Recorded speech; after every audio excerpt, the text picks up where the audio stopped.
கர்த்தருடைய பரிசுத்த நாமம் மகிமைப்படுவதாக. உங்கள் யாவரையும் ஆண்டவராகிய இயேசு கிறிஸ்துவினுடைய விலையேற பெற்ற நாமத்தில் நான் அன்போடு இந்த செய்தி வேலைக்கு வரவேற்கிறேன். 2வது மாதமாக நாம் இப்படிப்பட்ட ஒரு விசுவாசம் அதை தான் நம்ம படிச்சுக்கிட்டு இருக்கிறோம். கர்த்தர் 5 வாரங்களாக நம்மோடு படித்து கொடுத்து உண்மையாகவே 6வது வாரமும் நம்ம படித்தோம். ஸோ இன்றைக்கு நாம் தொடர்ச்சியாய் படிக்கிற பொழுது ஃபெய்த்னா என்ன,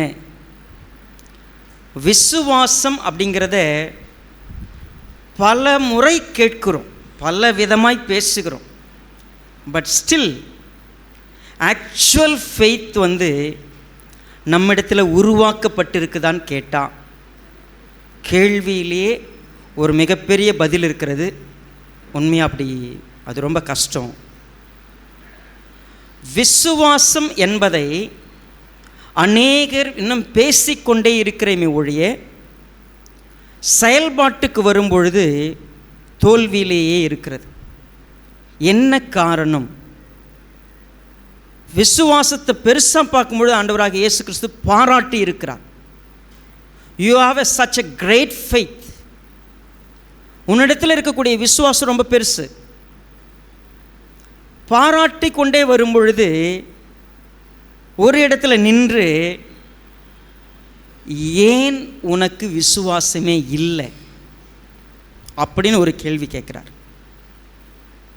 ஏன் உனக்கு விசுவாசம் இல்லைன்னு கேட்குறதுக்கு காரணம் ஆக்சுவலாக அங்கே விசுவாசம் இருந்திருக்கணும். சொல்லப்போனால் பின் செல்கிறவர்களை பார்த்து இஸ்ரவேலர்களுக்குள்ளும் நான் இப்படிப்பட்ட ஒரு விசுவாசத்தை காணவில்லை. விசுவாசனா இப்படி இருக்கணும். ஸ்திரீயே உன் விசுவாசத்தின்படி பாரு. உண்மையாகவே விசுவாசம்னா தொடர்ந்து இப்படி பேசிக்கிட்டே இருக்கணும்ல. ஒருவேளை சந்தேகப்படுறான் யோவான் ஸ்நானகன், அவனுக்கு ஒரு அற்புதமான பதிலை கடந்த வாரம் நம்ம படித்தோம். அவனுடைய விசுவாசம் எவ்வளோ பெருசு, அவன் எந்த அளவுக்கு கர்த்தர் மீது விசுவாசமாக இருந்தான். But still had a doubt. தேவன் அவருக்கு அற்புதமாக விளங்க பண்ணார். ஸோ இன்றைக்கு ஒரு பகுதி நீங்களும் நானும் பல முறை படிச்சிட்டோம். ஆனால் இந்த முறை படிக்கிறப்போ தான் இது விசுவாசத்துக்கான எவ்வளவு ஆழமான ஒரு உண்மையை நம்ம இடத்துல பேச போகிறதுன்னு படிக்க போகிறோம். மத்தேயு எழுதின சுவிசேஷம் 14வது அதிகாரம்.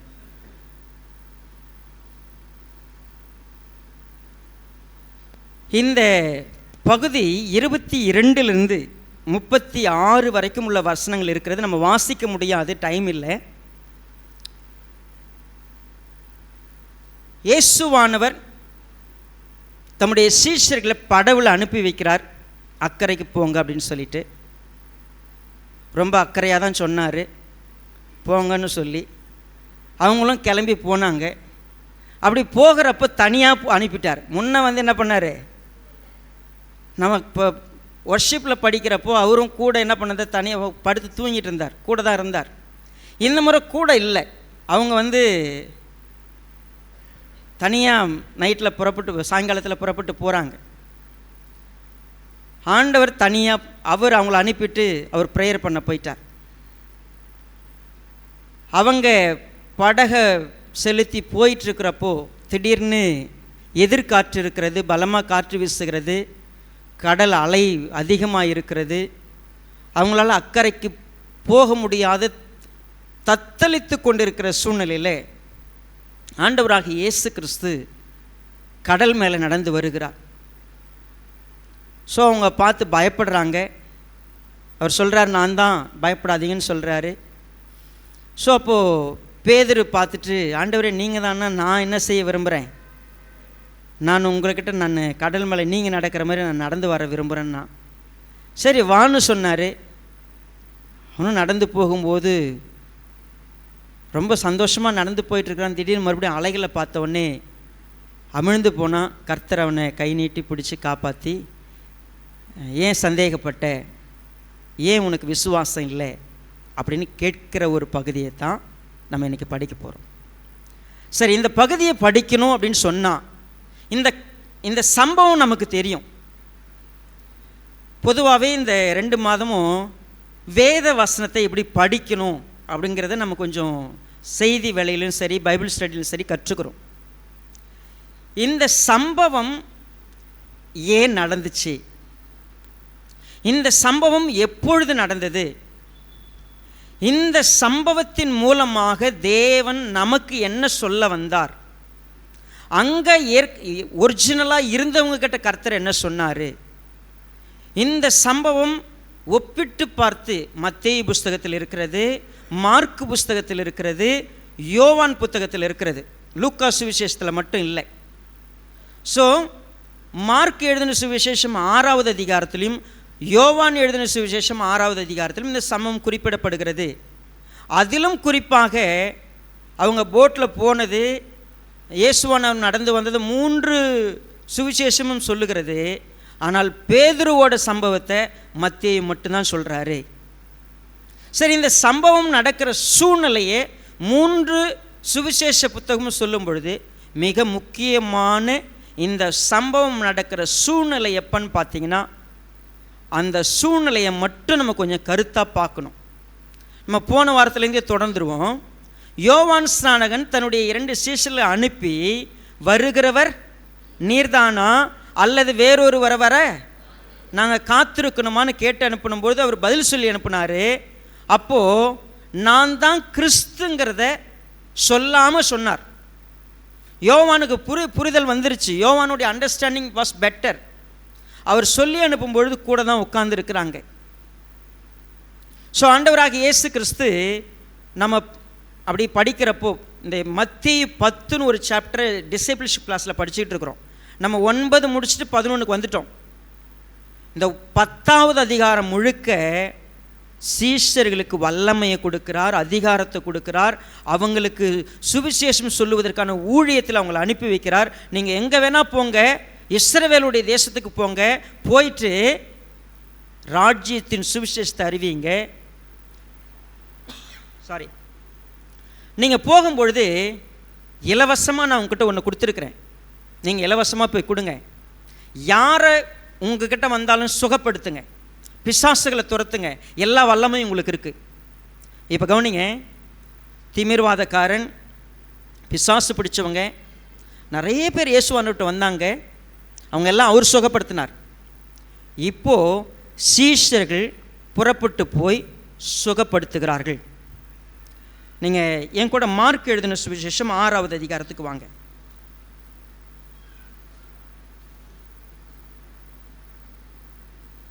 12வது வசனமும் 13வது வசனமும். அவர்கள் புறப்பட்டு போய் மனம் திரும்புங்கள் என்று பிரசங்கித்து அநேகம் பிசாசுகளை துரத்தி அநேகம் நோயாளிகளை எண்ணெய் பூசி சுஸ்தமாக்கினார்கள். இப்ப சீஷர்கள் யாரா மாறிட்டாங்க? நல்லா புரிஞ்சுக்கணும். இயேசுவானவர் சுகமளிக்கிறத பார்த்துருக்குறாங்க. அவர் அவங்களுக்கு அதிகாரம் கொடுத்தாரு. அவங்க போய் சுகப்படுத்த ஆரம்பிச்சிட்டாங்க, பிசாசுகளை துரத்த ஆரம்பிச்சிட்டாங்க, வல்லமையானவங்களா இருக்கிறாங்க. சரி, ஒரு நேரம் வந்து ஆண்டவராகிய இயேசு கிறிஸ்துகிட்ட, எங்களால் இந்த பிசாசை என்ன பண்ண முடியல, துரத்த முடியல, எங்களால் ஏன் கூடலன்னு தெரியல. அப்போ ஆண்டவர் அவங்களுக்கு படித்து கொடுத்தார். ஸோ அவங்களுக்கு விசுவாசம் இருக்கிறது, அவங்க வல்லமையானவங்களாக மாறி இருக்கிறாங்க, போய் சுவிசேஷம் அறிவிச்சுக்கிட்டு இருக்கிறாங்க. ரைட். இப்போ நல்லா புரிஞ்சுங்க, இந்த சூழ்நிலையில் அவங்க போய் ஊர் ஊராக போய் பிரசங்கம் பண்ணிவிட்டு பிசாசுகளை துரத்திட்டு சுகப்படுத்திட்டு ரிப்போர்ட் எடுத்துக்கிட்டு யார்கிட்ட வராங்கன்னா இயேசுவானவர்கிட்ட வராங்க. 30வது வசனம், 6வது அதிகாரம் 30வது வசனம். அப்பொழுது அப்போஸ்தலர் இயேசுவினிடத்தில் கூடி வந்து தாங்கள் செய்தவைகள் உபதேசித்தவைகள் யாவையும் அவருக்கு அறிவித்தார்கள். தாங்கள் செய்தவைகளையும் உபதேசித்தவைகளையும் வந்து ரிப்போர்ட் கொடுக்குறாங்க இயேசுவானவர்கிட்ட. சரியான வேலைங்க அவங்களுக்கு, ஊழியம் அற்புதமாக செய்கிறாங்க. இயேசுவானவர் கொடுத்த அதிகாரத்தின்படி, வல்லமையின்படி, அவருடைய வார்த்தையின்படி ஊழியம் சிறப்பாய் நடந்து கொண்டிருக்கிறது. இப்போ நீங்கள் கவனிங்க, சுகம் பெற்றவர்கள் விசுவாசத்தில் கிரேட்டாக இருக்கக்கூடியவங்க யாருன்னு பார்த்தா, ஒரு 100க்கு அதிபதி இருக்கிறான். இன்னும் சொல்ல போனால் 2 குருடர்கள் இருக்கிறாங்க. சுகமாக்கப்பட்ட மனிதர்களை கவனித்து பாருங்கள். 12 வருஷமாக பெரும்பாடுள்ள ஒரு ஸ்திரியை அவங்க பார்க்குறாங்க. இத்தனை பேருக்கு மத்தியில் இயேசுவானவர் பக்கத்திலேயே கூடவே இருந்து தினமும் ஆண்டவருடைய வார்த்தையை கூர்ந்து கவனிக்கிறவங்க. இப்போ நீங்கள் இந்த செட்டப் நீங்கள் கொஞ்சம் கவனிச்சிங்கன்னா, மத்தேயு 9 இந்த அற்புதங்களை பார்த்தோம், 10 அவங்களுக்கு அதிகாரம் கொடுத்து அனுப்பி வைக்கிறாரு, 11 யோவான் பேசினார், 12வது அதிகாரமும் 13வது அதிகாரமும் என்ன பண்ணும் அப்படின்னு கேட்டிங்கன்னா, இயேசுவானவர் உட்காந்து உபதேசம் பண்ணுறார். அவர் உபதேசம் பண்ணிக்கிட்டு இருக்கிறப்போ ஆக்சுவலாக ஓமையாக ஒரு சில எக்ஸாம்பிள்ஸை சொல்கிறார். விதைக்கிறவனுடைய ஓமையை பற்றி பேசுகிறார் மத்தேயு 13. அப்போ பேசுகிறப்போ அவர் எல்லாருக்கும் சொல்லிட்டு வந்துட்டார், கதையை சொல்லிட்டு வந்துட்டார். சீஷர்கள் வந்து, ஆண்டவரே நீங்கள் எல்லார்ட்டையும் கதையாக சொல்கிறீங்க, எங்களுக்கு அர்த்தமும் வேணும், நீங்கள் எங்களுக்கு சொல்லிக் கொடுங்கன்னு கேட்குறாங்க. நல்லா பாருங்கள், நல்ல அற்புதமான ஸ்டூடெண்ட்ஸ் எப்படி தெரியுங்களா? அற்புதம் செய்கிறாங்க, அடையாளத்தை செய்கிறாங்க, ஆண்டவருடைய வார்த்தையை ஆழமாக தெரிஞ்சுன்னு கேட்குறாங்க. அவரும் எக்ஸ்பிளைன் பண்ணுறாரு. எல்லாத்தையும் வாங்கிக்கிட்டு ஆண்டவர் கடைசியாக ஒரு வார்த்தை கேட்பார், இப்போ இந்த வசனத்துக்கு அர்த்தம்லாம் தெரிஞ்சிச்சாப்பா உங்களுக்கு, புரிஞ்சிச்சான்னு கேட்கும்போது, ஆண்டவரே எங்களுக்கு சூப்பராக புரிஞ்சிருச்சு. ஆக்சுவலாக யார் தெரியுமா? இவங்க எல்லாருமே நம்ம விசுவாசம் சர்ச்சில் இருக்கிறவங்க மாதிரி தான். சரிங்களா? ரொம்ப வல்லமையானவங்க, விசுவாசத்தில் இருக்கிறவங்க, இன்னும் சொல்லப்போனால் வசனத்துக்கு விளக்கெல்லாம் கேட்டு என்ன பண்ணுறவங்க, படிக்கிறவங்க. நான் சொல்லிங்க, நீங்கள் கொஞ்சம் 13வது அதிகாரத்துக்கு வாங்க, மத்தேயு 13. இயேசு அவர்களை நோக்கி, இவைகளை எல்லாம் அறிந்து கொண்டீர்களா என்று கேட்டார். அதற்கு அவர்கள், ஆம் அறிந்து கொண்டோம் ஆண்டவரே என்றார்கள். பாருங்க, எல்லாம் உங்களுக்கு விளக்கெல்லாம் புரிஞ்சாப்பா? மத்தேயு 13 ஃபுல்லாக விதைக்கிறவனுடைய ஊமை, அவங்க வந்து அர்த்தத்தை சொல்லுன்னு கேட்குறாங்க. எல்லாம் உங்களுக்கு எல்லாம் புரிஞ்சிச்சாப்பா? சூப்பராக புரிஞ்சிச்சு ஆண்டவரே, நாங்கள் பயங்கரமாக பார்த்து எல்லாத்தையும் கற்றுக்கிட்டு தான் இருக்கிறோம். இதெல்லாம் நடக்குது. இன்னும் சொல்லப்போனால் இந்த வார்த்தை இன்னும் அழகான ஒரு வார்த்தை என்ன அப்படின்னு கேட்டிங்கன்னா, மார்க் 6வது அதிகாரத்தில் இன்னும் கொஞ்சம் கம்பேர் பண்ணி பார்க்கலாம். மார்க் 6.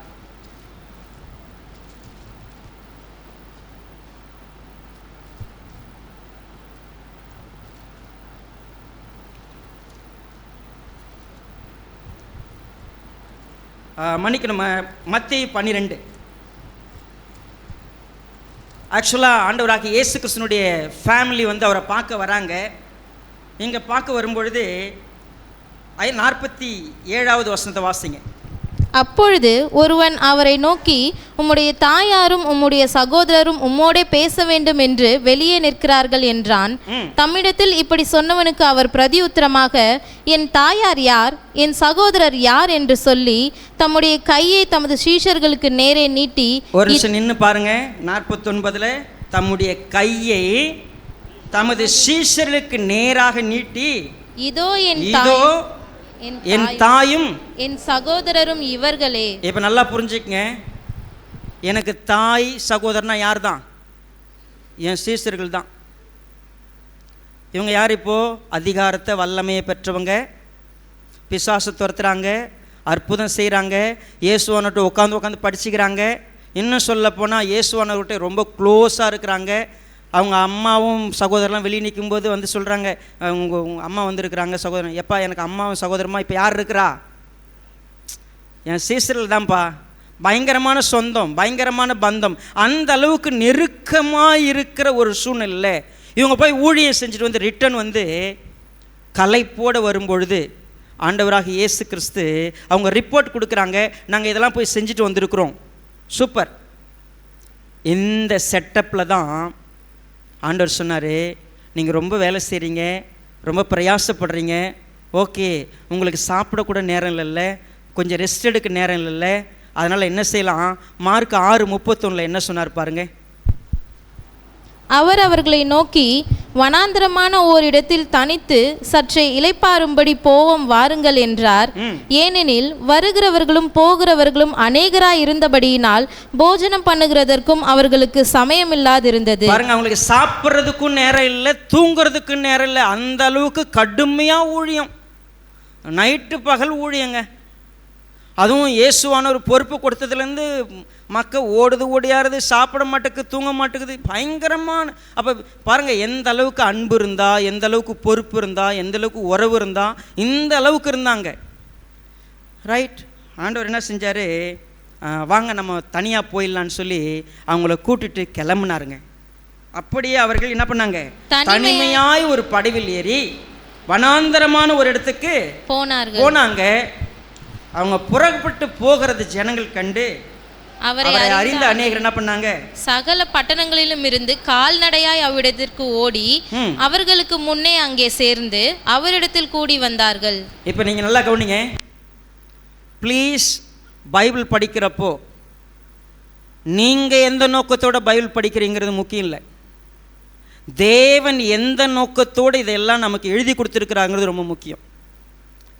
நம்ம பைபிளை எப்படி படிப்போம் அப்படின்னா, சம்பவங்களை படிப்போம், நமக்கு பிடிச்சதை எடுத்துப்போம்.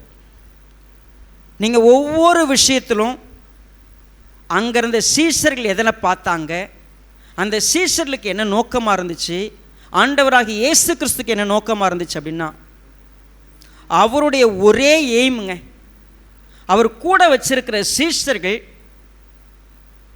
விசுவாசத்தில் வல்லவர்களாக மாறணும்னு விரும்பினார். விசுவாசங்கிறது அவங்க வாழ்க்கையில் ஸ்டாண்டர்டான ஒரு விஷயமா இருக்கணும். ஆக்சுவலாக அவங்க நிறைய ஒர்க் பண்ணியிருக்கிறாங்க. முடிச்சுட்டு தனியாக போய் ஓய்வெடுக்கலான்னு போகிற இடத்துல நிறைய ஜனங்கள் வந்துடுறாங்க. ஜனங்கள் வந்த உடனே ஆண்டவராகிய இயேசு கிறிஸ்து என்ன செஞ்சாராம், அவர் கரையில் வந்து அநேக ஜனங்களை கண்டு அவர்கள் மேய்ப்பன் இல்லாத ஆடுகளைப் போல் இருந்தபடியால் அவர்கள் மேல் மனதுருகி அநேக காரியங்களை அவர்களுக்கு உபதேசிக்க தொடங்கினார்னு பார்க்குறோம். வாங்க, உங்களுக்கு ரெஸ்ட் இல்லை, சாப்பாடு இல்லை, வாங்க சாப்பிட போகலாம், ரெஸ்ட் எடுக்கலான்னு கூட்டின்னு போன இடத்துல ஜனங்க வந்துட்டாங்க. இவர் உட்காந்து என்ன பண்ணிருக்கிறாரு, ஹலோ பேச ஆரம்பிச்சிட்டாருங்க. என்ன மாதிரி பிரசங்கம் பார்த்தீங்கன்னா இப்போ அரை மணி நேரம், 3/4 மணி நேரம் ஆச்சு, 1 மணி நேரம் ஆச்சு, 1.5 மணி ஆச்சு, 2 மணி நேரம் பேசிக்கிட்டே இருக்கிறேன். நீங்கள்லாம் பல வருஷமாக அற்புதம் பார்த்தவங்க, வசனம் பல பிரசங்கம் கேட்டவங்க. இப்போ 3/4 மணி நேரத்துக்கு மேலே மட்டும் பிரசங்கம் போட்டுமே, நம்ம நேரம் என்ன பார்ப்போம், ஃபஸ்ட் எடுத்தோன்னே வாட்சை பார்ப்போம். என்ன இன்னைக்கு பாஸ்ட் ரொம்ப இன்ட்ரெஸ்டாக பயங்கரமாக போயிட்டுருக்கிறாரு, என்ன தெரியலையே, நீங்கள் ரொம்ப உற்சாகமாயிட்டுருக்கிறாரு. Right, okay. அப்புறம் நம்ம வயிறு வேறு பெல் அடிக்கும், பசி, சுகர் என்ன பண்ணோம், இப்போது ஒன்றும் குறைய ஆரம்பிக்கும், இல்லை கூட ஆரம்பிக்கும், நம்ம பிபி எகிற ஆரம்பிக்கும், எல்லாம் நடக்கும். ஆண்டவர் பேசிக்கிட்டு இருக்கிறார், கேஷுவலாக பேசிக்கிட்டு இருக்கிறார், அநேக காரியங்களை உபதேசிச்சுக்கிட்டு இருக்கிறார். அவருடைய பாயிண்ட் ஆஃப் வியூ, அவர் என்ன செய்ய போறாரு, என்ன செய்யணும்னு நினைக்கிறாருங்கிறத வாழ்க்கையில் கவனிக்கிறதே இல்லை. இவங்க என்ன தெரியுங்களா பண்ணாங்க, வெகு நேரம் ஆயிடுச்சு, டைம் ஆயிடுச்சு, உன் பிரசங்கத்தை என்ன பண்ணியிருக்கோம், ஏற்கனவே 1 மணி நேரத்துக்கு முன்னாடி முடிச்சிருக்கணும், நீ முடிக்கல இன்னும். 2வது, இது என்ன மாதிரி இடம், இன்னும் ஏசியில் உட்காந்துங்கிறாங்க ஜனங்க, வனாந்திரமான இடத்துல உட்காந்துங்கிறாங்க. அப்புறம் என்னாச்சு, 3வது பாருங்க, புசிக்கிறதுக்கு ரைட். 4வது, இவங்கள சாப்பாடு வாங்கிறதுக்கு அனுப்பிடணும். ஆக்சுவலாக என்னென்ன ப்ராப்ளம் பாருங்கள், இப்போது 1 சாப்பாடு இல்லை, டைம் ஆயிடுச்சு, இன்னும் சொல்ல போனால் இடம் வந்து வனாந்திரம், நிறைய பிரச்சனை வரும், இவங்களை இதுக்கு மேலே இங்கே வச்சுக்கிறது சரியில்லை. அவங்களெல்லாம் அனுப்பிடுன்னு ஆண்டவராக இயேசு கிறிஸ்துக்கு கட்டளை போடுறாங்க. வந்து தயவுசெய்து இனிமேல் இங்கே வச்சுருக்காதீங்க, அனுப்புங்க. யார் யார்கிட்ட பேசுறதுன்னு முதல்ல புரிஞ்சிருக்கணும். நல்லா கவனிங்க, ஆண்டவராக இயேசு கிறிஸ்துனுடைய ஃபோக்கஸ் வேறு, இவங்களுடைய ஃபோக்கஸ் வேறு. ஏன் தெரியுமா, ஃபெய்த் அப்படிங்கிற விஷயத்தை அவங்க இன்னும் கற்றுக்கலங்கிறது தான் இந்த இடத்துலேருந்து தான் ஆரம்பிக்குது. ஆண்டவர் அவங்க கிட்ட கேட்டார், நீங்கள் அவங்களுக்கு சாப்பாடு கொடுங்க.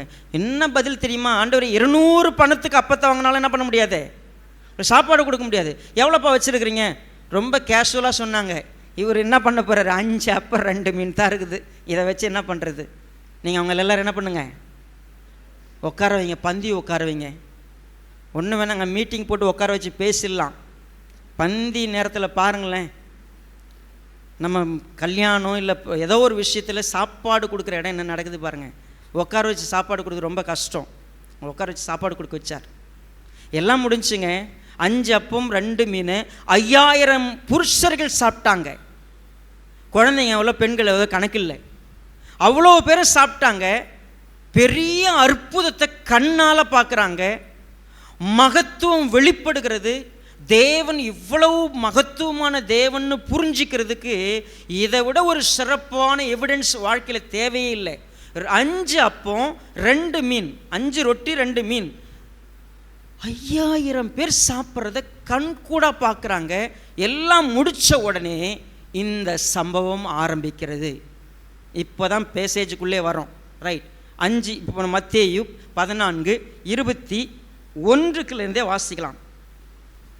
மத்தேயு 14:21. ஸ்திரீகளும் பிள்ளைகளும் தவிர சாப்பிட்ட புருஷர்கள் ஏறக்குறைய 5000 பேரா இருந்தார்கள். எனக்கு தெரிஞ்ச ஒரு 10,000 பேர் 15,000 பேர் சாப்பிட்டுருக்கலாம், சாப்பிட்டாங்க. ரைட். இயேசு ஜனங்களை அனுப்பிவிடுகையில் தம்முடைய சீஷர்கள் படவில் ஏறி தமக்கு முன்னே அக்கறைக்கு போகும்படி அவர்களை துரிதப்படுத்தினார். என்ன பண்ணாராம்? ஜனங்களை அனுப்பும் போதே முதல்ல யாரை பேக்கப் பண்றாரு? ஏய் கிளம்பு கிளம்பு கிளம்பு கிளம்பு, ஏந்திரு, ஏய் கிளம்புப்பா, நீ அந்த கரைக்கு நீ போகணும், கிளம்பு. ஏங்க எங்களை எதுக்கு கூப்பிட்டு வந்தீங்க? 31 என்ன வாசித்தோம்? வருகிறவரும் போகிறோம் அநேகராக இருந்தபடினால அவங்களுக்கு என்ன இல்லையா? போஜனம் பண்ணுகிறதுக்கும் சாப்பிட்றதுக்கு நேரம் இல்லை, பசிங்க. ஆக்சுவலாக ஆண்டவரே வெகு நேரம் ஆயிற்று, போஜனம் பண்ணுறதுக்கு ஒன்றும் இல்லை அப்படின்னா தனக்கு பக்கத்து இலைக்கு பாயாசம் கேட்டுக்கிறாங்க, வேற ஒன்றும் இல்லை. அவங்களுக்கு சாப்பாடுன்னு சொல்லி யாருக்கு சாப்பாடு கேட்டுருக்குறாங்க? அவங்களுக்கு தான் சாப்பாடு வேணும் இப்போது. ஆனால் ஆண்டவர் பந்தி முடித்து என்ன பண்ணாங்களாம், 12 கூடை நிரப்பி வச்ச உடனே கிளம்பு, நீ சாப்பிடாத, கிளம்பு, நீ அந்த கரைக்கு போ அப்படின்ட்டார். வந்தவங்க எப்படி தெரியுமா வந்தாங்க? ரிப்போர்ட் எடுத்துகிட்டு வந்தாங்க. என்ன ரிப்போர்ட்டு?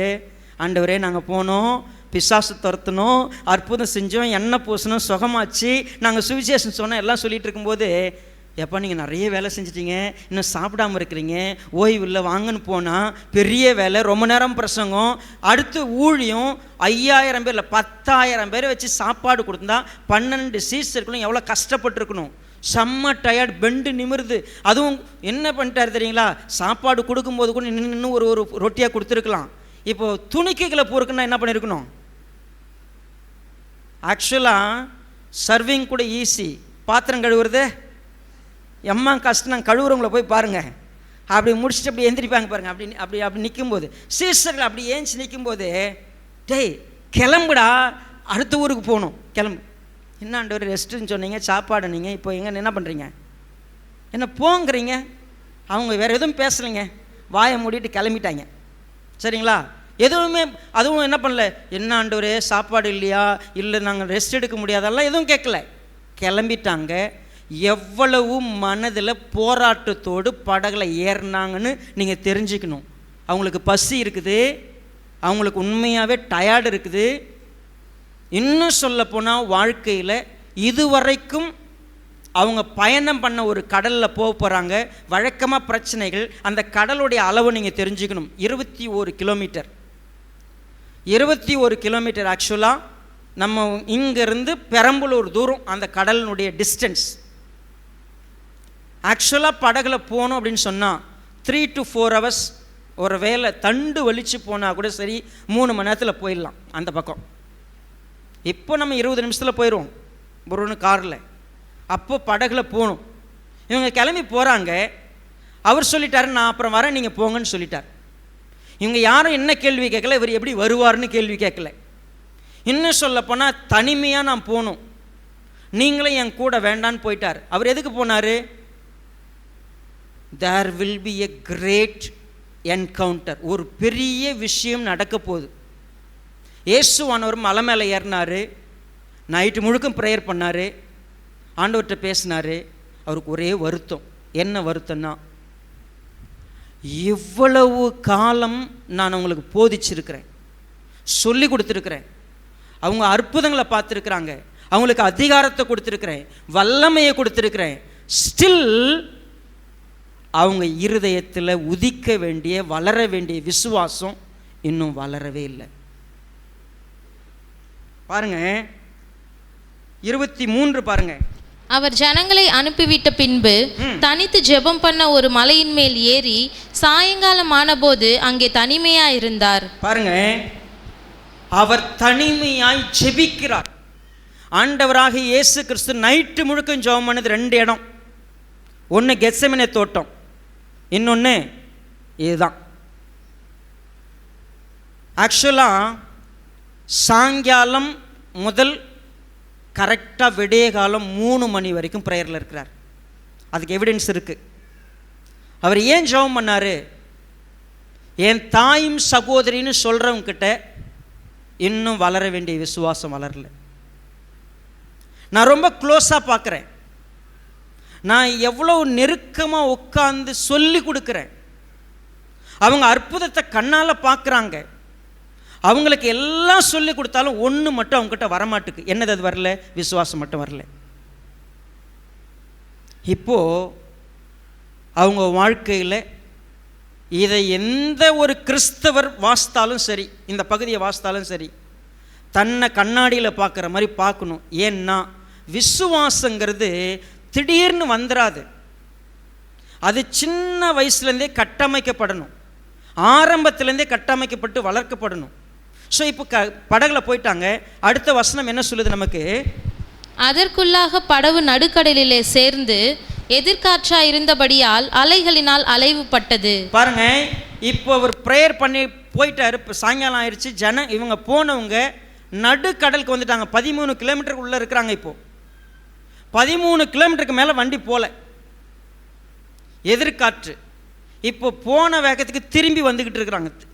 பின்பக்கம் வந்துக்கிட்டு இருக்க வண்டி, போட் அப்படி தான் திரும்புது. அவங்களால தண்டி வலிக்க முடியல, போராடிட்டு இருக்கிறாங்க. சரி, 25. இரவின் 4ஆம் ஜாமத்திலே இயேசு கடலின் மேல் நடந்து அவர்களிடத்திற்கு வந்தார். இரவின் 4ஆம் ஜாமம்னா விடியற் காலம் 3 மணிலேருந்து 6 மணி வரைக்கும் ஏதோ ஒரு டைம் அது. ஸோ அப்போ அப்படி பாருங்கள், இயேசுவானவர் விடிய காலம் ஒரு 3 மணிக்கு கடல் மேலே நடந்து அங்கே வரார். அடுத்த வார்த்தை பார்க்கலாம். அவர் கடலின் மேல் நடக்கிறதை சீஷர்கள் கண்டு கலக்கம் அடைந்து ஆவேசம் என்று சொல்லி பயத்தினால் அலறினார்கள். பாருங்க, இயேசுவானவருடைய உருவம் ஆல்மோஸ்ட் 1 வருஷம் கிட்டத்தட்ட அவங்க கூட இப்போ பழகிட்டார். அவர் ட்ரெஸ் கோடு என்னன்னு அவங்களுக்கு தெரியும், அவருடைய உருவ அமைப்பு என்னன்னு தெரியும். ஆக்சுவலாக அந்த தூர பார்வை கம்மியாகிறவங்களுக்கு கண்ணாடி உடஞ்சிருச்சுன்னு வச்சுங்களேன், கண்ணாடி இல்லை, போட்டுனுக்கிற கண்ணாடி இல்லைன்னு சொன்னால் என்ன நடக்கும் தெரியுமா? தூரமாக உட்காந்துருக்கவங்களுக்கு தெரியாது. ஆனால் ஒரு குத்து மதிப்புன்னு சொல்கிறேன் பாருங்கள், உருண்டையாக ஆள் வர்றாங்கன்னா அவங்க யாருன்னு நம்ம சொல்லிவிடுவோம். ரைட், அவங்க தான் அப்படின்னு ஒரு என்ன இருக்கும். நைட் டைமு அங்கே நிற்கிறது ரைட், பார்த்தா வின்சன் மாதிரியே இருக்குப்பா, அங்கே தூரமாக இருக்கு. பார்த்தா நமக்கு வின்சன் உருவம் தெரியல. ஸோ வின்சன் அங்கே நிற்கிறான்னு எனக்கு பார்வையில் முழுசாக தெரில.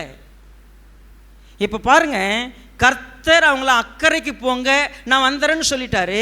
இப்போ பிரச்சனை, தண்டு வலிச்சுக்கிட்டு இருக்கிறாங்க, கடலில் அவங்களால போக முடியல, ஒரு ப்ராப்ளத்தோடு இருக்கிறாங்க. ப்ராப்ளத்துக்கு மத்தியில் திடீர்னு பார்த்தா கடல் மேலே ஒருத்தர் நடக்கிறாங்க. இவங்க ஏன் பயந்தாங்க? இவங்களுக்கு பயம் என்ன? இப்போ நீங்களும் நானும் நினைக்கலாம், ஒரு வேளை கடல் மேலே இது வரைக்கும் நடந்து யாராவது பார்த்துருக்குறோமா? உலகத்தில் நடந்திருக்குதா? ஆக்சுவலாக இந்த பேசேஜ் ஒரு உண்மையை சொல்ல விரும்புகிறது. நீங்களும் நானும் நியாயமாக சொல்லுவோம், கடல் மேலே நடந்து வந்தால் யாருக்கு தான் பயம் இருக்காது? அவங்க பயந்தது நியாயம்தானே? ஆக்சுவலாக அவங்க பயந்துருக்கக்கூடாது. நீங்கள் இது வரைக்கும் படிக்காத பேசேஜை இன்றைக்கி படிங்க.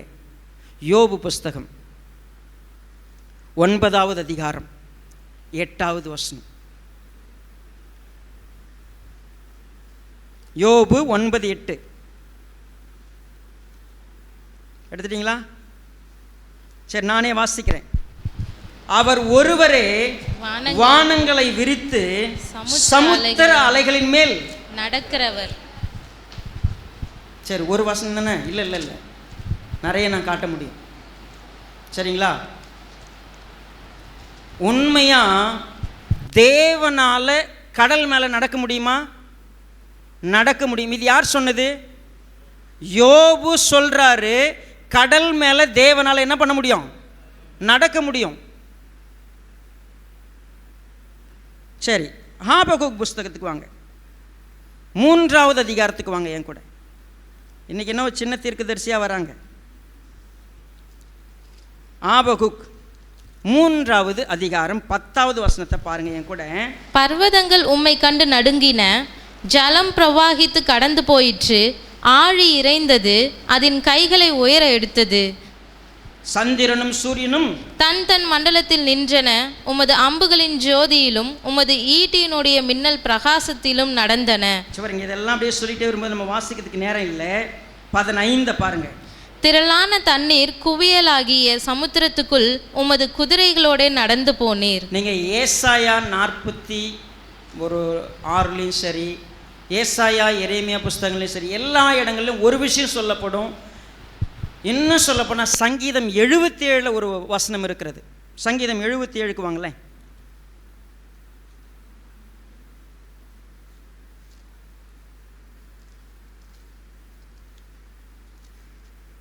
பத்தொன்பதாவது வசனம்.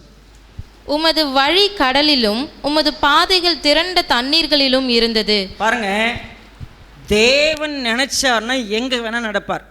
சரி, இப்போ இயேசுவானவர் நடக்கிறத பற்றி இவங்களுடைய அறிவு என்ன? ஆண்டவர் கேட்டார், எல்லாம் உங்களுக்கு புரிஞ்சிச்சாப்பா? என் வல்லமை தெரிஞ்சிச்சா? உங்களுக்கு வார்த்தை புரிஞ்சிச்சா? நான் என்ன செய்கிறேன்னு உங்களுக்கு தெரியுதா? அப்படிலாம் கேட்டுக்கிட்டே தானே வந்தார். இவர் தேவனுடைய குமாரன்னு 8வது அதிகாரத்தில் ஒரு சம்பவம் நடந்துச்சு. காற்றையும் கடலை என்ன பண்ணார்? இவர் அதட்டினார். அப்போ அவங்கெல்லாம் என்ன சொன்னாங்களாம்? அந்த அந்த பகுதிக்கு போங்களேன்.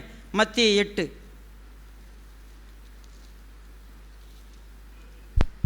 ரைட், இப்போ வாசித்து பாருங்க. அங்க அந்த மனுஷர்கள் ஆச்சரியப்பட்டு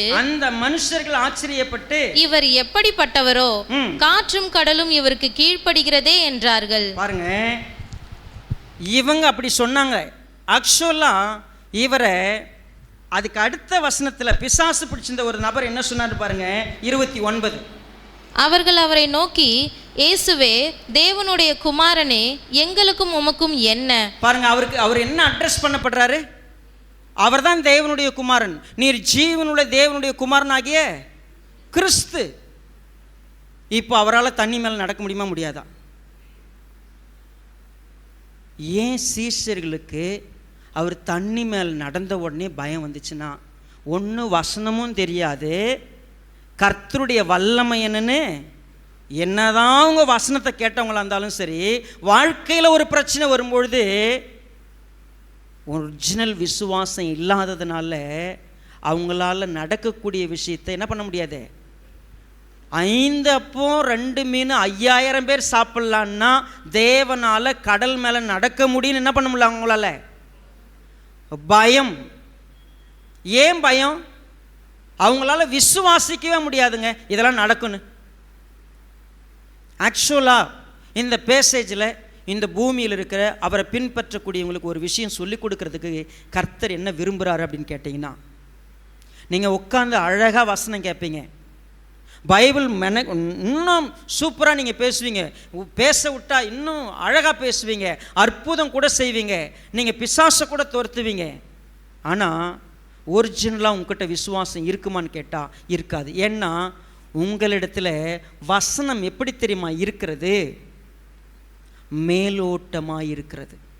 13வது அதிகாரத்திலே சொல்லிட்டார். என்ன சொன்னார் அப்படின்னா, நான் வசனத்தை விதைக்கிறேன்ல, நல்ல நிலம்னு ஒன்று இருக்கிறது, முட்கள் நிறைந்த ஒரு நிலம் இருக்கிறது, பாறையுள்ள ஒரு நிலம் இருக்கிறது, வழியுள்ள ஒரு நிலம் இருக்குது. இந்த பாறையுள்ள நிலம்னா என்ன? சந்தோஷமாக வசனத்தை கேட்கும், கொஞ்சம் வேர் விடும், செடி வளரும். ஆனால் உள்ளம் யாரை மாதிரி இருக்குன்னா பேதுரு மாதிரி இருக்குமா. பேதுரு, உன் பேர் என்னது? நீ சீமோன் குமாரனாகிய. நான் ஆக்சுவலாக உனக்கு வந்து சீமோன்னு பேர், நான் உனக்கு பேதுருன்னு சொல்கிறேன். ஏன்னா நீ கல், நீ பாறை. என்ன பாறை அது அப்படின்னு கேட்டீங்கன்னா, வசனத்துக்கு முழுசாக இடம் கொடுக்காததுனால விசுவாசம் வளர வேண்டிய இடத்துல சந்தேகம் வளரும். எப்படிப்பட்ட சந்தேகம் வளரும் தெரியுமா? ஆண்டவர் கூடவே இருந்து, எப்பா நீ என் பிரதர், நீ என் சிஸ்டர், நீ என் சகோதரன் சகோதரி, அந்த அளவுக்கு உறவு சம்பாதிச்ச பிறகு கூட நான் திருப்பி என்னன்னு தெரியுமா கேட்பேன்? அவர் சொன்னாருங்க, இவங்க எங்கள் தாயார், இவங்க எங்கள் சகோதரர் அப்படின்னு சொன்னார். ஆனால் பேதுரு என்ன தெரியுமா சொன்னாராம்? நீங்கள் ஆச்சரியப்படுவீங்க. வாங்க மத்தேயு 14 வாங்க.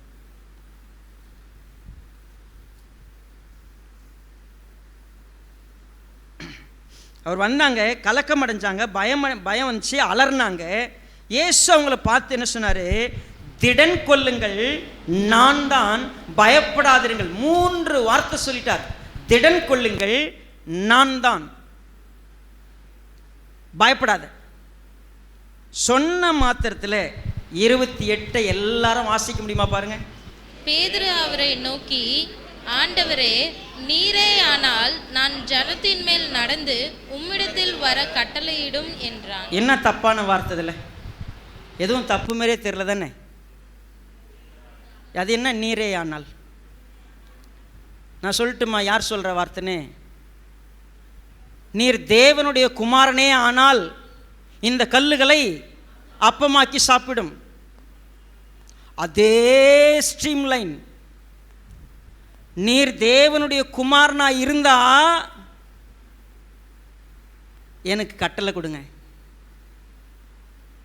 ஹலோ, இன்னும் அவர் தேவனுடைய குமாரன் அவனுக்கு என்ன இல்லை? முழு உறுதி இல்லை. இன்னும் சந்தேகம். 5 அப்பம் 2 மீனை 5000 பேருக்கு போஷித்த பிறகு கூட அவர் யார் கிடையாது? தேவனுடைய குமாரன் இல்லை. எத்தனை அற்புதத்தை பார்த்துட்டேன் வாழ்க்கையில், எவ்வளவு வசனத்தை கேட்டேன். எப்போ புரிஞ்சா? புரிஞ்சிடுச்சு. ஏன்னா உனக்கு ஆண்டவர் மாதிரி இப்போ நான் அற்புதம் செய்கிறேன், பிசாசை துரத்துறேன், என்ன சூப்பர், விசுவாசம் வந்துருச்சா?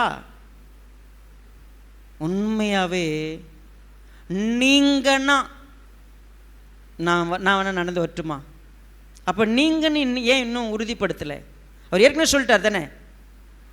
என்ன சொன்னார்?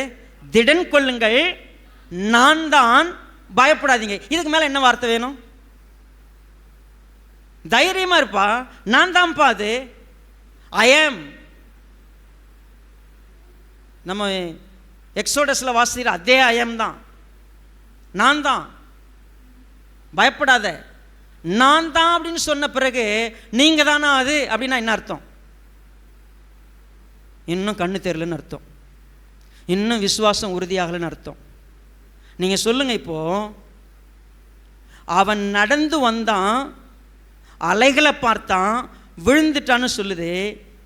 கர்த்தர் அவனை பார்த்து அற்ப விசுவாசின்னு சொன்னார். ஏன்? அவர் தானே சொன்னவனே நான் நடந்து வர சொன்ன நான் நடக்கிறேன்.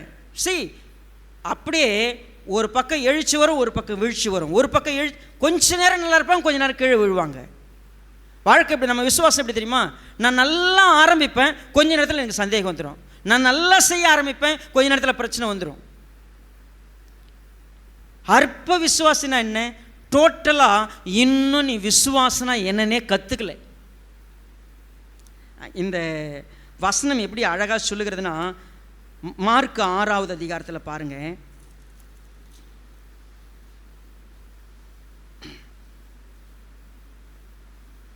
(52) அவர்களுடைய இருதயம் கடினமுள்ளதா இருந்தபடியினால் அப்பங்களை குறித்து அவர்கள் உணராமற் போனார்கள். இப்போ இந்த போட்டு நிகழ்ச்சி முடிஞ்ச பிறகு நமக்கு ஒரு வசனம் இருக்குது. அவர் அதை எல்லாம் சரியாயிடுச்சு, அமைதியாயிட்டாங்க. அப்போ நமக்கு வேதம் ஒரு வார்த்தையை சொல்லுது, அவங்க எங்கவே கற்றுருக்கணும். இதை 5 அப்பம் 2 மீன்லேயே தெரிஞ்சிருக்கணும் இவர் தான். அதை புரிஞ்சிக்காம இருந்ததுனால தான் 5 அப்பம் 2 மீன் 5000 பேர் கொடுக்கும்போதே ஓடி போய் பேதுரு காலில் விழுந்து, ஆண்டவரே, நான் உங்களை எதிர்த்து பேசியிருக்கக்கூடாது, நான் உங்களுக்கு ஆலோசனை சொல்லியிருக்கக்கூடாது, நீங்கள் என்ன செய்கிறீங்களோ நீங்கள் செய்கிறதுக்கு நான் அப்படியே அமைதியாக இருந்திருக்கணும். நான் உங்ககிட்ட என்ன சொல்லிட்டேன்? ஆண்டவரே, இது வனாந்திரமான இடம், இது மக்கள் போயிடணும், சாப்பிடணும், இப்படிலாம் நான் உலக பிரகார மனுஷனை மாதிரி பேசினேன்ல, நான் ஒரு மாம்சத்துக்குரியவனா பேசினேன்ல, அதெல்லாம் தப்பு. கர்த்தாவே, என் அவிசுவாசம் நீங்கள் எனக்கு உதவி செய்யுங்கன்னு போய் ஆண்டவர்கிட்ட கேட்டிருக்கணும். ஆண்டவர் மறுபடியும் ஒரு எக்ஸ்பீரியன்ஸை கொடுத்துட்டாரு. இதோட கற்றுக்கிட்டாங்களா? பேதுரு உங்களையும் என்னையும் பிரதிபலிக்கிற கண்ணாடி மாதிரி நிற்கிறார். ஏன் தெரியுமா? விசுவாசம் இருக்கிற மாதிரி காட்டுவோம். போன முறை 104 டிகிரி ஜுரத்தில் அலறி பதறி ஐயோ குழந்தை செத்துருமோன்னு தவிச்சுக்கிட்டு உட்காரப்போ கர்த்தர் காப்பாற்றினாரு. திரும்ப அதே மாதிரி வரும்போது அதே மாதிரி நான் நடுங்குவேன். ஆண்டவரே இறக்கம் காட்ட மாட்டிங்களா? ஆண்டவரே நீங்கள் எனக்கு உதவி செய்ய மாட்டிங்களா? ஐயோ நான் இப்படி எவ்வளோ கஷ்டம் ஆண்டவரே, எவ்வளோ பிரச்சனை ஆண்டவரே, தவிச்சுக்கு நிற்கிறேன் தெரியுங்களா? ஆண்டவர் சொல்ல, நீ அற்ப விசுவாசி. ஏன்னா நேற்று விசுவாசம் மாதிரி காமிச்ச, இன்னைக்கு இல்லை உனக்கு. பிசாசுத்துறத்துக்கு வந்த, அற்புதம் செய்யறதுக்கு வந்த, வசனத்துக்கு விளக்கம் கேட்ட, என்னை தாயின் சகோதரி போல க்ளோஸாக இருக்கிற, பட் ஸ்டில் நீங்கள் தானான்னு ஒரு கேள்வி கேட்குறேன். நீங்களும் நானும் ஒரு விஷயத்தில் தெளிவாக புரிஞ்சுக்கணும். புறஜாதியான் ஒரு 100க்கு அதிபதி விசுவாசனா இப்படி இருக்கணும் ஐயா.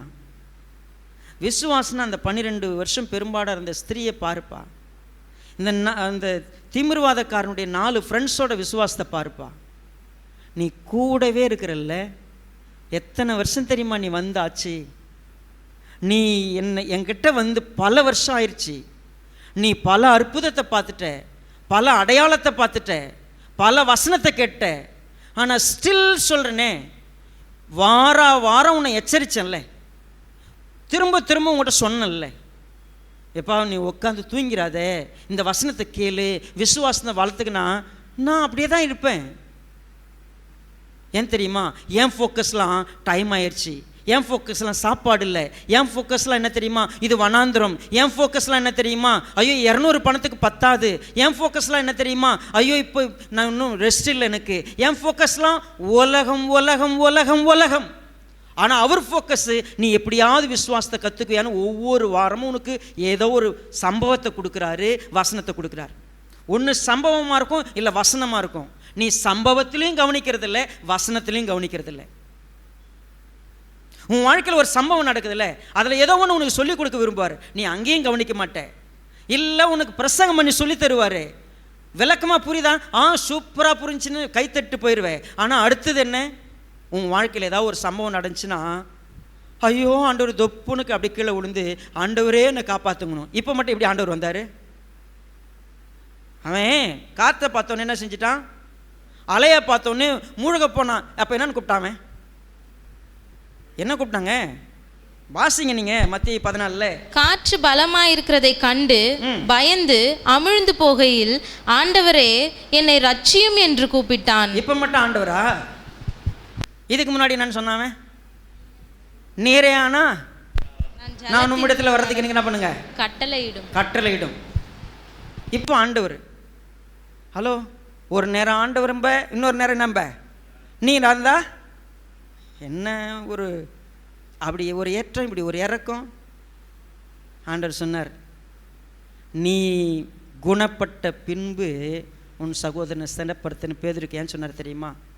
அவன் குணப்பட வேண்டியது ரொம்ப இருந்துச்சு. விசுவாசங்கிறது ஆண்டவராக இயேசு கிறிஸ்து உயிரோட எழுந்த பிற்பாடு பேதுருக்கு அந்த விசுவாசம் வேற. ஏன் வேதாகமம் நம்மகிட்ட இதெல்லாம் சொல்லி வச்சுக்க? நம்ம 5 அப்பம் 2 மீன் படித்தோடனே நம்ம என்ன பண்ணுறது தெரியுமா? பங்காளர் திட்டம் வச்சுருக்குறோம். 5 அப்பம் 5000, 2 மீன் 2000. ஐயோ, பைபிள் ஏன் படித்தாங்கன்னு தெரில இவங்கெல்லாம். எப்படி கொடுக்குறதுங்கிறதுக்கு இல்லைங்க, விசுவாசம் எப்படி வளர்றதுங்கிறதுக்கு தான் அந்த தேவன் நமக்கு இப்போ எழுதி வச்சிருக்கிறாரு. பைபிளை தப்பாக படித்து வேறு வழி கூட்டு போயிட்டாங்க மக்களை. என்ன நிலை வந்தாலும் நல்லா யோசித்து பாருங்கள். ராம் முழுதும் எனக்காக கர்த்தர் ஜெபம் பண்ணி உட்காந்துங்கிறார். நான் இங்கே தண்டு வலிச்சுக்கிட்டு இருக்கிறேன், அலை அடிச்சுக்கிட்டு இருக்குது, முன்னாடி முன்னேறவே முடியல, என்னை பின்னோக்கி இழுத்துக்கிட்டு இருக்குது. ஆண்டவர் நான் அலையில் தவிக்கிறேன்னு பார்க்குறத விட என் விசுவாசம் இன்னும் வளரலன்னு எனக்காக ஜெபம் பண்ணிட்டுருக்கிறார். ஆண்டவர் என்ன தெரியுமா ஜெபம் பண்ணல? ஐயோ மக்கள் படகுல அப்படியே மூழ்கிடுவாங்க, ஆண்டவரே காப்பாற்றுங்க, அப்படி ஜெபம் பண்ணல. அவங்க விசுவாசம் இன்னும் திடப்படலை, அவங்க திடப்படுறதுக்கு உதவி செய்யுன்னு ஜெபம் பண்ணிட்டு வந்தார். உங்களுக்காக எனக்காக இயேசுவானவர் என்ன தெரியுமா சொல்கிறாரு?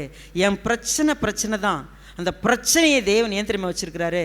எவ்வளவு பிரச்சனை கொடுத்தாலும் நீ இன்னும் விசுவாசத்தில் வளர்றதில்லை. எவ்வளவு பிரசங்கம் கேட்டாலும் உன் விசுவாசம் வளர்றதில்லை. திரும்ப சொல்கிறேன், இந்த வாரம் ஒரு புதுசாக ஒரு பிரச்சனை வரும். அந்த பிரச்சனையில் ஆண்டவரே நிறையானால் அப்படின்னு இடத்துல நிற்போம். அப்புறம் ரொம்ப மோசமான சூழ்நிலை போச்சுன்னா ஆண்டவரே என்னை காப்பாற்றுங்கன்னு நிற்போம். ஆண்டவர் என்ன பார்த்து என்ன திரும்ப சொல்லுவார்? அற்ப விசுவாசி, ஏன் நீ சந்தேகப்பட்ட? நீ அற்ப விசுவாசி, ஏன் சந்தேகப்படுற? சந்தேகமே படாத, தெளிவாரு, உறுதியாரு. உன் வாழ்க்கையில் தேவன் உனக்கு எல்லாவற்றிலும் நன்மை மட்டும்தான் செய்வார்.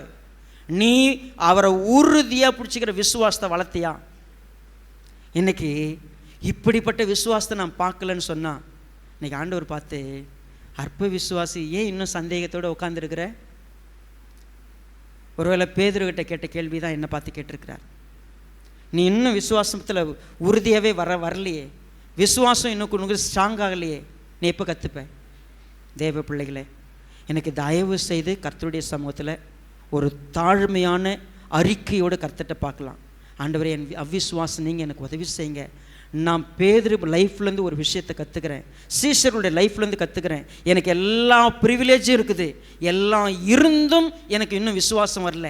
ஒரு ப்ரிவிலேஜும் இல்லாதவங்க நிறைய விசுவாசத்தோடு இருக்கிறாங்க. நான் அற்புதம் செய்யும் வல்லமை பெற்றிருக்கிறேன், அடையாளத்தை செய்யக்கூடிய வல்லமையை அதிகாரத்தை பெற்றிருக்கிறேன், இன்னும் வசனத்தை கேட்குற பாக்கியம் எனக்கு இருக்குது. இன்னும் சொல்லப்போனால் தேவனுக்கு, ஆண்டவராக இயேசு கிறிஸ்துக்கு நான் ரொம்ப க்ளோஸ் ரிலேட்டிவ் போல் இருக்கிறேன். But still I don't have a faith. Please, என் விசுவாசம் வளருமா? கர்த்தர் நமக்கு உதவி செய்யட்டும். நான் தயவு செய்து உங்களுக்கு சொல்கிறேன், இந்த வசனத்தை நீங்கள் மத்திய 14 நம்ம முடித்த பகுதியிலேருந்து அதுக்கு அடுத்த பகுதி இருக்கிற வசனத்தை வாசித்து பாருங்கள். ஜனங்க கதறாங்களாம் ஆண்டவர்கிட்ட, ஆண்டவரே உம்முடைய வஸ்திரத்தின் ஓரத்தையாக நாங்கள் தொட்டா போதுன்னு வந்து நின்னாங்களாம். யார் தெரியுமா அவங்களாம்? அவரை பற்றி கேள்விப்பட்டவங்க. ஆனால் அவர் கூட சாப்பிட்டு, அவர் கூட தூங்கி, அவர் கூட உறவாடி, அவருடைய அதிகாரத்தை பெற்று, அவருடைய வல்லமையை பெற்று அவர் கூடயே இருக்கிறவங்களுக்கு விசுவாசம் இல்லை. தயவு செய்து நம்ம விசுவாசம் என்ன செக் பண்ணி பார்க்கலாம். கர்த்தரிடத்தில் ஒப்பு கொடுக்கலாமா?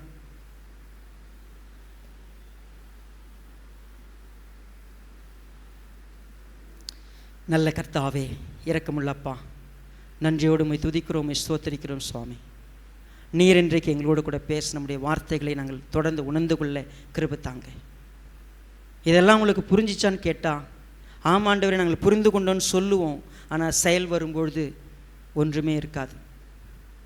வசனத்தை கேட்டுட்டு கற்பாரை போல் எங்கள் இருதயத்தை வச்சிருக்கிறதுனால உணராமல் போயிடுறோம். இன்றைக்கி அந்த பாவத்தை அறிக்கை எடுக்கிறோம். மன்னிங்க, தெளிவடைய கிருபை தாங்க. உம்முடைய நாம மாத்திரம் மகிமைப்படட்டும். இந்த வார்த்தையை ஆசீர்வதித்தாங்க. மேற்பர் பாதமடைந்து நன்றியோடு ஜெபிக்கிறோம் நல்ல பிதாவே, ஆமென்.